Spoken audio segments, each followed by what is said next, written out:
V soboto 23. maja je Valvazorjev trg zaživel v znamenju nostalgije, bleščeče pločevine in zgodb preteklosti.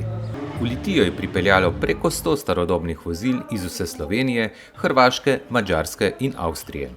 Ob pestrem dogajanju v organizaciji občine, Srca Slovenije in športnega kluba Tornado so se razvile zanimive in nostalgične debate o jeklenih konjičkih. Veseli smo, da ste pravzaprav organizatorji izbrali občino Litija, ki je v srcu Slovenije, z izredno lego v Sloveniji, tako da nihče od teh avtomobilov pravzaprav ni imel kakšno preveliko, predolgo pot, precej enakomerno so lahko prihajali iz vseh koncev naše države Slovenije. Veseli smo, da ste se odločili za nas. Trudimo se, da smo tudi turistično prepoznavna občina.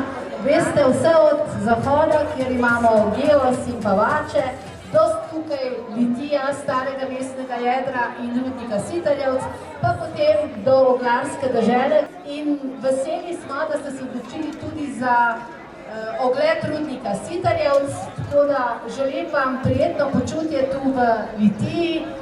V današnjem dogodku lahko povem, da je to 18. mednarodno turistično srečanje starodobnih vozil Zagorska dolina. Mi prihajamo iz Smučidola, tam imamo sedež kluba Športklub Tornado, tako da je že tradicionalno. Prvih 10 let smo spoznavali okolico in življenje, navade in vse znamenitosti Zagorja. Od 10. naprej gremo pa vsako leto v sosednjo občino in letos 18. po vrsti in smo v Litiji. Letos je prijavljenih 106 vozil. Skupaj, to se pravi s tovornimi vozili, kar je, pa z avtomobili, bomo rekli, pa motorji.